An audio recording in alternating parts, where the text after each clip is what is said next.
नमस्ते। जुल्फिकार भुट्टो ने एक वक्त कहा था कि घास की रोटी खाकर भी भारत से युद्ध लड़ेंगे, पर पाकिस्तानी जमीन पर खड़ी घास वहां के गधे और भेड़ बकरियां खा गई। अनाज दालें तो पहले ही पाकिस्तानियों की पहुंच से दूर है, अब घास के भी लाले पड़ गए हैं। हालात ऐसे हैं कि मदरसा पैदाइश सुबह जागती है तो यही चिंता सताती है कि परिवार का पेट कैसे भरेंगे। ऊपर से प्रॉब्लम यह है कि एक एक मुल्ला ने एक मोहल्ला तैयार कर रखा है। इनके अल्लाह ने कुछ बेशक नहीं दिया, लेकिन बच्चे हर 9 महीने में दे देता है। इसी का सार्थक परिणाम है कि किसी के 10 तो किसी के 18 हैं। 6 से कम वाले तो उंगली पर गिनने लायक ही मिलेंगे। अगर गधे और भेड़ बकरियां नहीं भी होती तो यह जाहिली घास के बड़े बड़े मैदान चट कर सकते थे। पाकिस्तान 2 चीजों के लिए दुनिया में फेमस है, चटोरे और कटोरे। इनके चटोरेपन और भीख के कटोरों की सबसे ज्यादा चर्चा होती है, लेकिन अब मदरसा मुल्क एक और वजह से चर्चा में आ गया है, और वह चर्चा यही है कि भूखे और फटेहाल मुल्लाओं ने अपनी लड़कियों को बेचकर खाने का जुगाड़ करना शुरू कर दिया है। पिछले 4 सालों में पाकिस्तान ने अपनी अर्थव्यवस्था को गति देने के लिए कई मुल्लाई जुगाड़ करने की कोशिश की है। ऐसे जुगाड़ों में गधों को पैदा करने से लेकर जैतून के तेल की खेती करना और अंडों भैंसों मुर्गी में तरक्की के फलसफा तलाशे गए हैं, पर इनकी फटनी शुरू हुई तो वह सब कुछ उधेड़ कर ही मानी। नतीजा यह है कि पाकिस्तान की निर्यात होने वाली आमदनी में 60% हिस्सा कपड़ों से आता था, लेकिन आर्थिक संकट के चलते देश की कुल कपड़ा फैक्ट्रियों में से करीब 1/3 बंद हो गई है। इन कपड़ा फैक्ट्रियों की तादाद 1600 से भी अधिक है, और इनमें काम करने वाले करीब 7 लाख जाहिल बेरोजगार होकर घर पर बैठ गए हैं। इन कपड़ा फैक्ट्रियों में काम करने वाली अधिकतर महिलाओं ने देह व्यापार का धंधा शुरू कर दिया, जिसके बाद पाकिस्तान के महिला संगठनों ने एक बड़ा दावा किया है। उनके मुताबिक देश में 2.5 लाख वेश्याओं की संख्या बढ़कर अब 9 लाख के पार पहुंच गई है, जो पिछले 3 सालों में तेजी से बढ़ी है। यानी कोविड-19 के बाद से पाकिस्तान देह व्यापार का सबसे बड़ा गढ़ बन चुका है। भूख, महंगाई, राजनीतिक अस्थिरता और गरीबी से जूझते इस देश के लिए यहां तक तो सब ठीक था, क्योंकि अय्याशी इन जाहिलों को विरासत में मिली है। हाल ही में देश के पूर्व पीएम की अय्याशियों के किस्से सुर्खियों में है।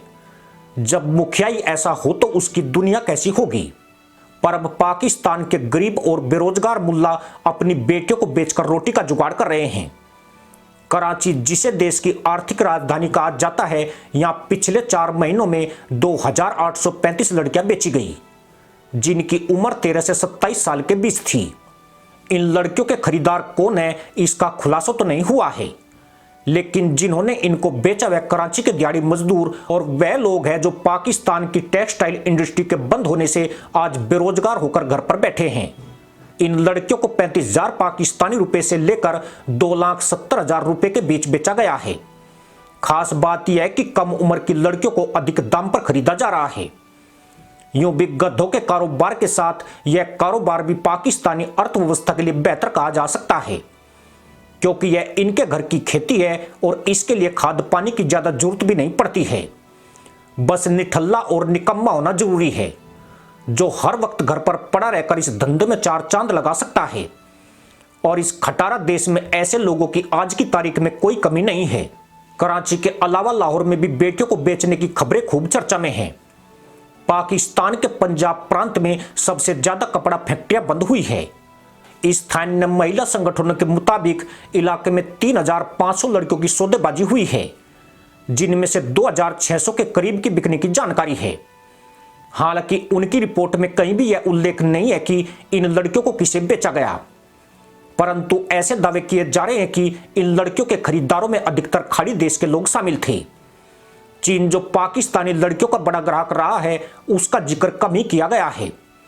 मजे की बात यह है कि यह सारा खेल पाकिस्तान की सरकार के नाक के नीचे हो रहा है, और ऐसी भी रिपोर्ट है कि लड़कियां बिकवाने वाले दलालों में पाकिस्तानी आर्मी और बड़े बड़े नेता भी शामिल है।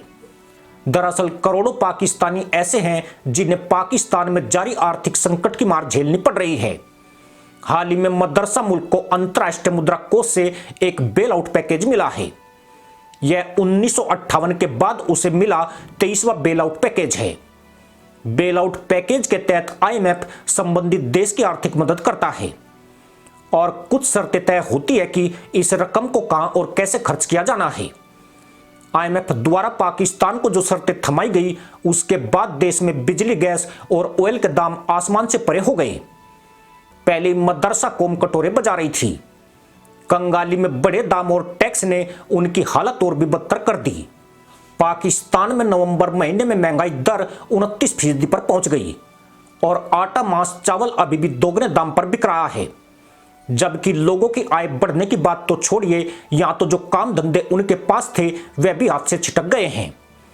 ऐसे में 10-12 बच्चों का पेट पालना मुसीबत का सबब बन गया है, क्योंकि केवल 7 बच्चों के परिवार का एक दिन खर्च ही 1500 पाकिस्तानी रुपए आता है। जबकि अगर कहीं दिहाड़ी लग भी जाए तो 800 से 1000 रुपए ही मिलते हैं। यही वजह है कि घर में जवान हो रही बेटियों से निजात पाने के लिए उन्हें बेचकर खाने का प्रबंध किया जा रहा है। वहीं पाकिस्तान को लेकर बाकी दुनिया की राय भी अच्छी नहीं है। कानून व्यवस्था के मामले में पाकिस्तान एक छकड़ा देश है और कारोबार के लिए सही जगह नहीं माना जाता है। लेकिन देह व्यापार और बेटी बेचो बेटी उगाओ का धंधा आज जरूर द्रुत गति से फल फूल रहा है। पाकिस्तानी लड़कियों की खाड़ी देशों और चीन में भारी मांग है।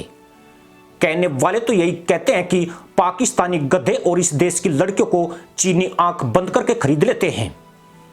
पर पाकिस्तान में यह धंधा सरकारी संरक्षण में हो रहा है, इससे बिल्कुल भी हैरानी नहीं होती है।